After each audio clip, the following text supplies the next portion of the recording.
order we see on city streets all over America.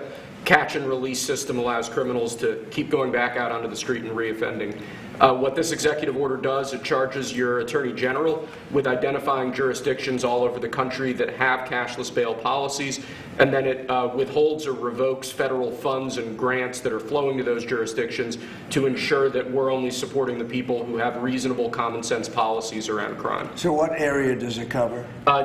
Potentially anywhere that has a cashless bail policy, so some of the largest cities, some of the most left-wing states in America Almost have adopted. all of them, right? Illinois would be a great example of that, sir. Oh, they have a great cashless bail. You don't even have to go to court sometimes.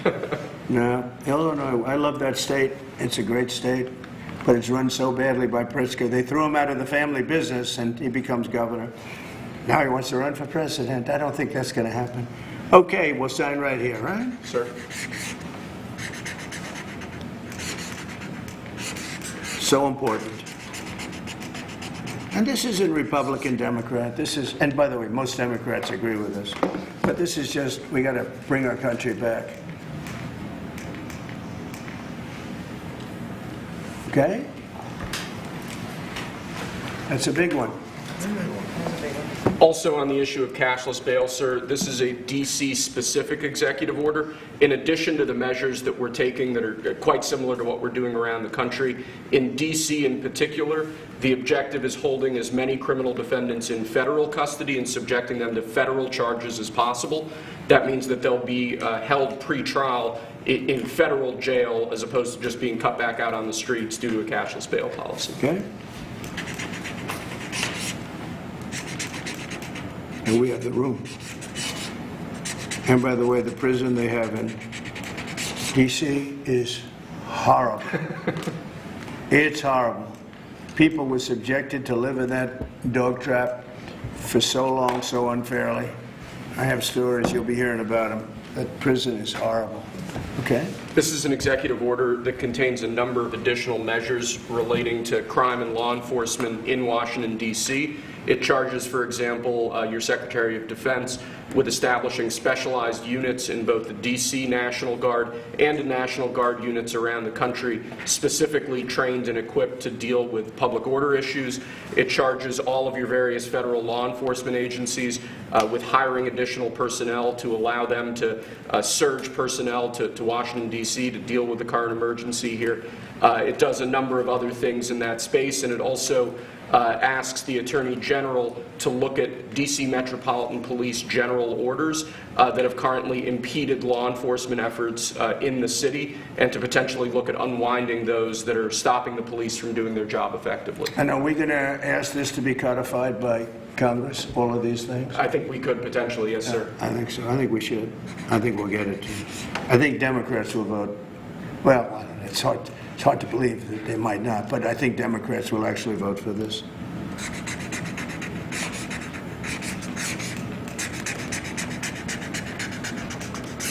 There's no auto pen that can do that, right? Look at that, Pam. Is that a good signature? Seriously, is that a good signature? Who can write like that? Nobody. I don't know. That's the other thing. I assume we're looking at the whole auto pen scam. Sir. Because the person that ran it said he spoke to it briefly twice about nothing. That means that all those pardons that he gave to some very bad people, very unpatriotic people, very evil people, it looks to me like those pardons are worthless. Because, number one, you shouldn't use an auto pen, very specifically. But if you do, it has to be a very good reason. And they have to know that the president wanted it. The president didn't want this. The president didn't know he was alive, okay? He never approved any of this stuff. He wasn't for open borders and all the other things. He was never for open borders. I've known Biden a long time. He was never very sharp, but he was never in favor of open borders and all of the other things he did to destroy our country. Let's go. Lastly, sir, this is an executive order on flag burning. It charges your Attorney General. Would you listen to this? This is very important. Flag burning. All over the country, they're burning flags. All over the world, they burn the American flag. And as you know, through a very sad court, I guess it was a 5-4 decision, they called it freedom of speech. But there's another reason which is perhaps much more important. It's called death. Because what happens when you burn a flag is the area goes crazy. If you have hundreds of people, they go crazy. You can do other things. You can burn this piece of paper. But when you burn the American flag, it incites riots at levels that we've never seen before. People go crazy. In a way, both ways. There are some that are going crazy for doing it. There are others that are angry about them doing it. Do you want to discuss that? Sure. So what the executive order does, sir, it charges your Department of Justice with investigating instances of flag burning, and then where there's evidence of criminal activity, where prosecution wouldn't fall afoul of the First Amendment, and instructs the Department of Justice to prosecute those who are engaged in these instances of flag burning. And what the penalty is going to be, if you burn a flag, you get 1 year in jail. No early exits, no nothing. You get 1 year in jail. If you burn a flag, you get, and what it does is incite to riot. I hope they use that language, by the way. Did they? Yeah, incitement is incite to riot. And you burn a flag, you get 1 year in jail. You don't get 10 years, you don't get 1 month. You get 1 year in jail, and it goes on your record. And you will see flag burning stopping immediately, just like when I signed the Statute and Monument Act. 10 years in jail if you hurt any of our beautiful monuments. Everybody left town. They were gone. Never had a problem after that. It's pretty amazing. We stopped it. But this is something that's, I don't know, in a certain way, it's equally as important. Some people would say it's more important. Because the people in this country don't want to see our American flag burned and spit on. And by people that are, in many cases, paid agitators. They're paid by the radical left to do it. You talk to these people, they don't even know, half of them don't even know what they're doing. They say, I don't know, they gave me money to do this. I see the same things that you do. They're bad people. They're trying to destroy our nation. That's not working, because I think our nation now is the most respected nation anywhere in the world, by far. You saw that with the European leaders on Friday. You saw that with NATO, where they agreed to go from 2% no pay.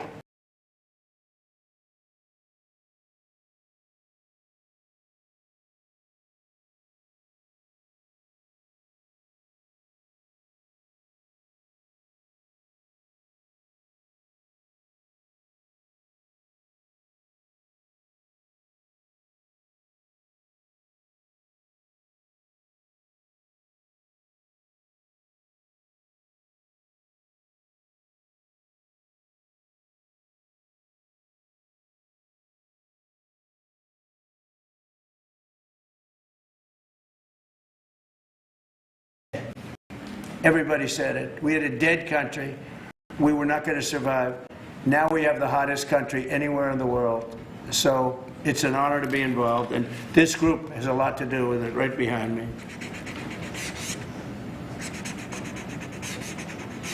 Does anybody behind me have anything? Pam, would you like to say something? Sure, President. Thank you for keeping D.C. safe. You know, just a couple examples of a mother, a single mom, whose house was burglarized, and the defendant got out on cashless bail, went back the next night and burglarized her house again. That's why this is so important. A man got in a fight with another guy. He had a gun. He was let out. Next night, he got out, went back and killed him. So that's why it's so important, President, what you're doing. And thank you for protecting the American flag. And we'll do that without running afoul of the First Amendment Good. as well.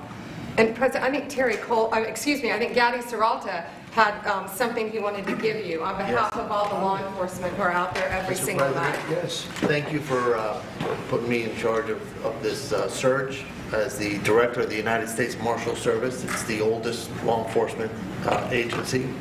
It was created in 1789. So on behalf of all the federal law enforcement agencies that we're working with, and those that have yet to join the team, we thought it was only appropriate to present you with an honorary United States Marshal Service badge.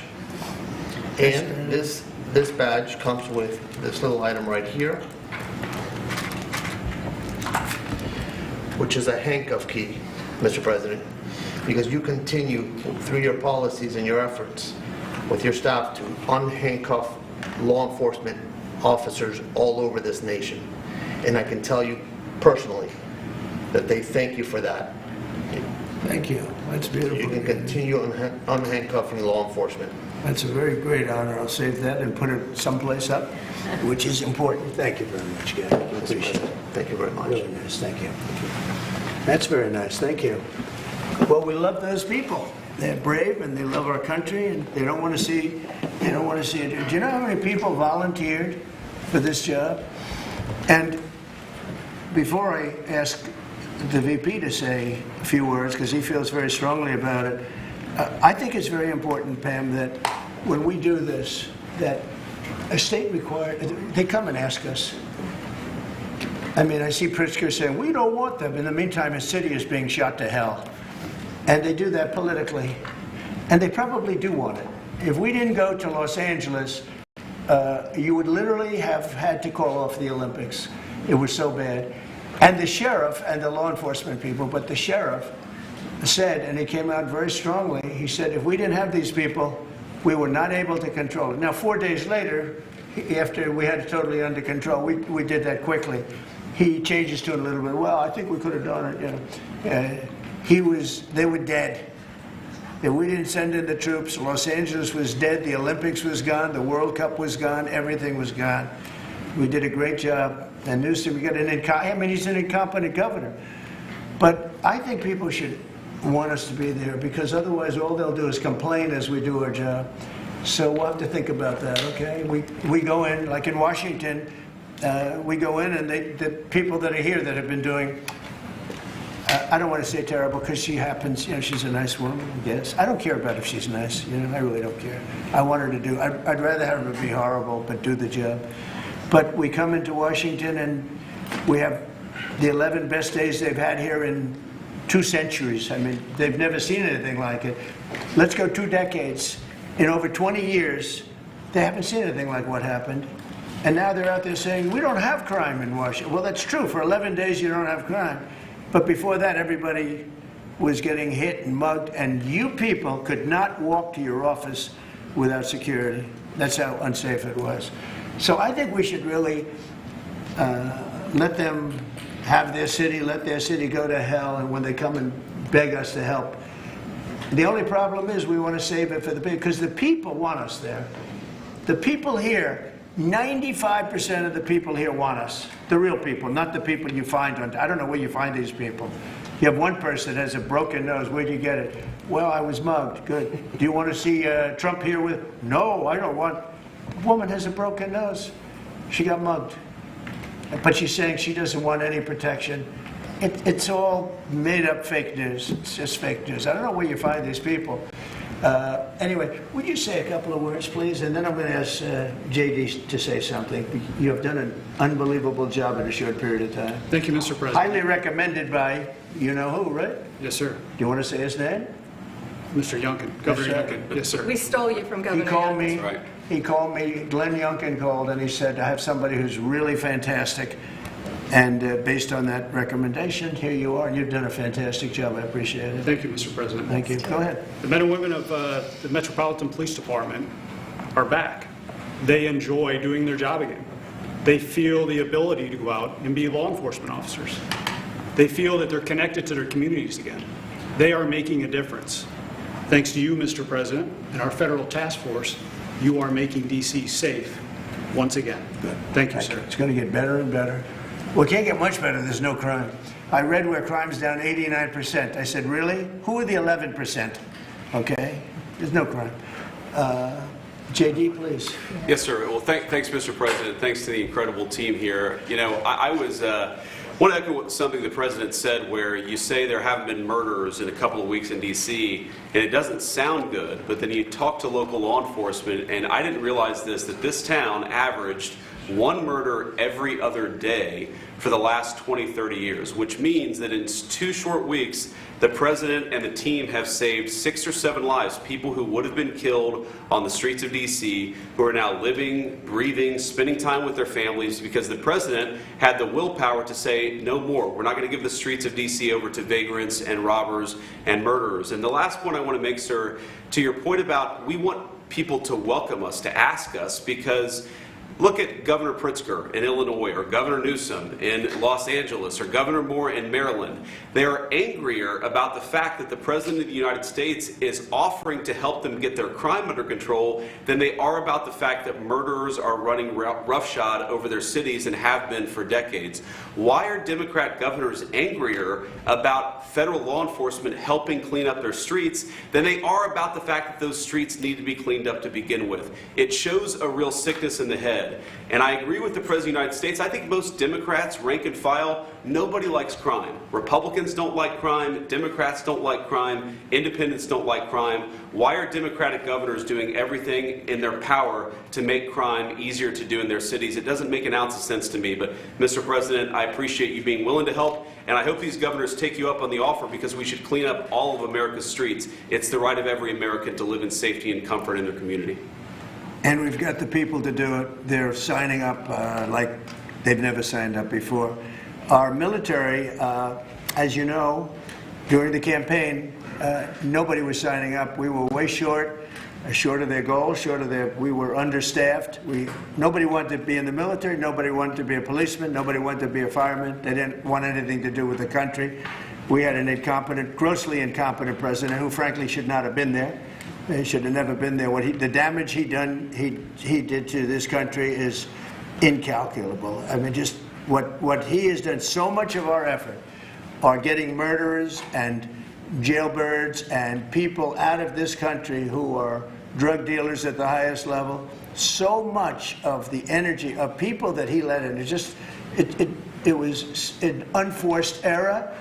But I don't think they think it's an error. But I don't believe he believed it. It was the radical lunatics that surrounded this guy at this desk, who are brilliant people, but with the wrong philosophy. There were some brilliant people, but they're evil people, and they're going to be brought down. They have to be brought down because they really hurt our country. But we're getting it back very quickly. And I'll tell you something, our country's now, it's stronger. I think we're more respected than we've been respected in 100 years. It's a whole different ballgame. J.D., could I ask you, Yes, sir. You gave a stat on murders here. What were the numbers? You said in a short period of time how many people were murdered? Local law enforcement told me, sir, that in the past 20 or 30 years, D.C. has averaged a murder every other day. That's, 200 murders a year, 150, 250, but about every other day a person has been killed on the streets of Washington, D.C. We've been doing this for 2 weeks. 0 people killed. That's real lives saved that the media and, frankly, the entire Democratic Party should be saying, thank you for saving lives, instead of attacking the President of the United States for doing so. You know, when a person, unfortunately, will probably happen at some point, when a person's murdered in D.C., it's going to be the biggest story maybe in history. Right? Yes, sir. Somebody was murdered in D.C. Trump is failing. No, we're not failing. We have a safe city. This is maybe the safest city in America right now. That's how good it is. And it would be nice to be appreciated. These people, eventually, they're going to have to be appreciated for what they're doing.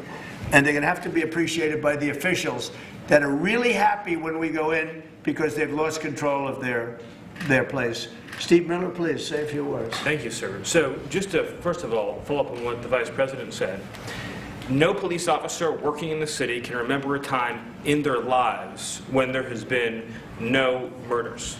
You can work with the police department for 20 years, 30 years, your whole life. We've checked the records. No one can even find a record of being murder-free for as long as we've been murder-free under President Trump's leadership. Additionally, and the President spoke about this before, we've uncovered, in the process of uncovering, a massive scandal in Washington, D.C. with the doctoring of crime stats. And the Department of Justice, under the Attorney General, is leading the effort to uncover this. But when we ultimately share the results, it will stun you. The extent to which, even though D.C. had the worst crime in America, honestly measured, it dramatically understated how bad it was. There's even accusations that murders and homicides were reported as accidents instead of murders. I mean, this is how severe the manipulation of the crime data has been in this city, and it will all be uncovered and it will all be brought to light. I've had a chance to spend some time, as has everyone here, with the police officers in the city. Members of the public are going up to them and thanking them, just overflowing with gratitude, because for the first time in their lives, they can use the parks, they can walk on the streets. You have people who can walk freely at night without having to worry about being robbed or mugged. They're wearing their watches again. They're wearing jewelry again. They're carrying purses again. People had changed their whole lives in this city for fear of being murdered, mugged, and carjacked. It is a literal statement that President Trump has freed 700,000 people in this city who were living under the rule of criminals and thugs. And the last thing I'll say is that under the efforts of Terry, to my left and many here, what they found also is that the street criminals here in Washington, D.C. were doing business directly with the transnational criminal cartels, the foreign terrorist organizations. So not only was the city being run by these criminal thugs, but they were working with some of the most dangerous terrorist organizations on the planet to traffic weapons and drugs into this city. And what we are uncovering every day is shocking to us, and we look forward to sharing all the results with you. But President Trump, your leadership has uncovered some of the great public safety scandals of our life, and now because of you, people are safe and free for the first time ever in this city. Thank you very much, Steve. You know, in Los Angeles, Beverly Hills is, great place. I have a house there. I had a house there. I used to stay spend a lot of time there. And a great place. Do you know that I have friends, they leave their trunk open for their car because they know they're going to be vandalized. They don't want the trunk ripped off in order for them to steal what's in the back. They leave the doors open so when they go in to steal the radio or whatever they take, that they don't rip off the door. They leave the doors totally open so the criminals, when they go and open the door, they don't have to break the windows and kill the car in order to steal whatever it is in the car that they're looking for. And that's at a level that nobody's ever seen before. Nobody lives like that. I have another friend, he has a garage, and in order to save his garage door, he leaves it open so that people can just walk into his garage, take whatever they want, and leave. But all the cars so many cars, I've been told this by many people, stars, big people, they leave their doors open so the doors aren't destroyed by these criminals. All over Los Angeles this is taking place. And you know that. I mean, you've heard that. Christy, could you say a few words, please? Sure. Well, Mr. President, I think one of the most impactful statistics that you used today was of the 1,000 arrests that have happened already so far, 439 of them were illegal criminals, which means they never should have been in this country to begin with.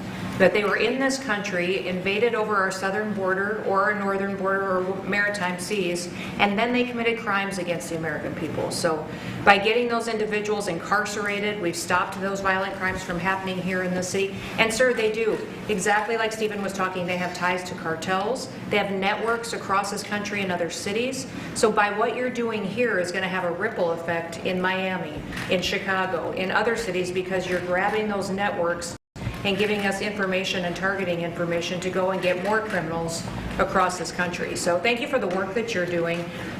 We have ICE and CBP, Federal Protective Services, Secret Service, HSI, all of our officers are working with all the other agencies every day here in DC, and they're so proud to have this kind of partnership. So they're so glad that you're letting them do their jobs again. And I don't know if you've heard, sir, but the recruitment campaign for ICE, when we were going to hire 10,000 new officers, we've got over 130,000 people that have applied and raised their hands and said they want to work with ICE. So no matter what the fake news says or what the media says about ICE not having support, they've got incredible support from the American people. People want to join them and help them do what they're doing to make America safe again. So thank you for that. I was going to say that our recruitment drive, so it was dead. During the campaign, they couldn't get, every story was the Army can't fill up, the Marines, none of them could fill up. They were way behind. We couldn't get anybody to go into the military, couldn't get any police. We've just set records on everybody wants to be in, everybody wants to go in. And we're taking incredible people. I mean, the level of, because of the Supreme Court, it's based on merit. It's based on merit now. It's not based on anything else. You got to, if you need strong people, you have to get strong people. It's all based on merit. But we're setting records in the Army, Navy, Air Force, Marines, the Coast Guard. One of my favorites, because I happen to have created it, Space Force. We're very proud of Space Force. It's amazing what it's doing. We're leading in space now. China was killing us. Russia was beating us. China was killing us. We're now killing China. We are leading in space by a lot because of Space Force. So we're very proud. But everybody wants to go in. We went from not, and you know how bad that is for the spirit when every story that you were writing a year ago was that nobody wants to go into the military anymore. And if you're in the military, you know how deflating that is? You go home to your family, nobody wants a job that you have. Well, now it's the opposite. Everybody wants to be there. And that includes police and fire and everything else. You're doing a good job. Thank you, sir. You stopping a lot of wars? just the presidents we're stopping them. We've stopped 7 wars, and really the number is actually 10. We're not including a couple, and we're not including in there the what we did with Iran, stopping their nuclear play. They would have had within a month or 2, they would have had a nice big nuclear weapon to use. That's not going to happen. That won't happen. Pete, go ahead, please. Yes, sir. Well, Mr. President, thank you very much for your leadership, and the Defense Department is proud to be a part of this task force. Just like we have been down at the southwest border, where crossings are at 0, we've got national defense areas where we're working with Border Patrol to secure the southern border for the American people. Just like Los Angeles, where ICE officers deserve to do their job without being attacked, we're really proud to be a part of defending the nation's capital and ensuring it is safe and beautiful and working with law enforcement. And Mr. President, let me tell you, the morale of the troops, getting out there talking to them, they love this mission. They're grateful to be doing it, whether they're D.C. National Guard or other state National Guards. And at your direction as well, sir, it's just common sense to make sure they're armed as well. And so we're rolling out ensuring they're armed, capable of defending themselves and others if need be, supporting law enforcement, and we're proud to be there, sir. Well, look at the mission you just accomplished with Iran. 36 hours back and forth, flawless. Every bomb hit its target. They went right down those chutes, dark at night, no moon, no nothing. Every target, every bomb went right down. They have a chute that goes right down deep into the mountain. And they shouldn't have put ventilation in, I can tell you, because we use that for our advantage. But what they did, and we had the pilots and even the people that took care of the planes, we had a whole group of people at the White House a couple of weeks ago. And you know, I didn't realize this, but they said, we've been looking at their predecessors, and then these were the pilots. They said, we gave them beautiful medals. And I'll show you the medal. Gave them a medal just like this. See? Just like that. They were so happy. We gave a lot of them out for that. It was an incredible job. You know, we had 52 tankers, people don't realize, so that they could refuel. We had many fighter jets, F-22s, and F-35s. We had many. It was an amazing operation. It was flawless. Compare that to the operation when they went in with the helicopters crashing and everyone running around the desert, and the prisoners being taken. And that was Jimmy Carter. And what a horrible thing. This was the exact opposite. This was the exact opposite of what they did in leaving a very, very nice place. The Taliban runs a tough operation in Afghanistan, and I think it was the most embarrassing day in the history of our country. That was Biden. I was leaving, and we would have left through strength, tremendous strength. We would have kept Bagram, which is the air base, one of the largest runways in the world, one of the most powerful. You could land anything on it, many, many feet thick. You don't build them that way anymore. You can't. But we left it, and now China's occupying that air base. This was the most incompetent administration in history, the Biden administration.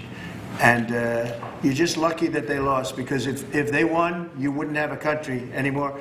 And so, Pete, you started up by saying the Department of Defense. And somehow it didn't sound good to me.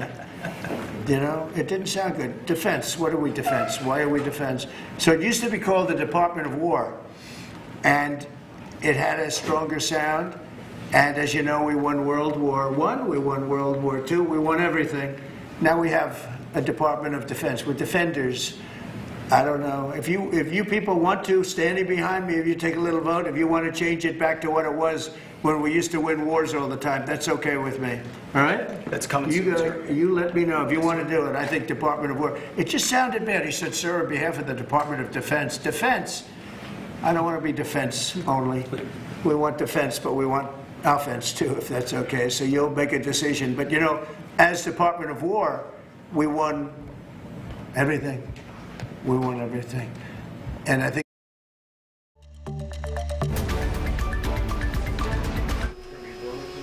yes.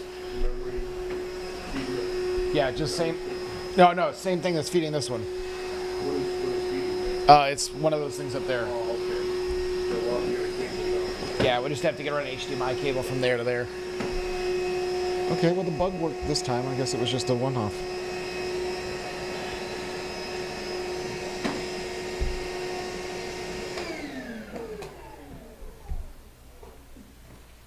Yeah, working now. Why don't I hear anything?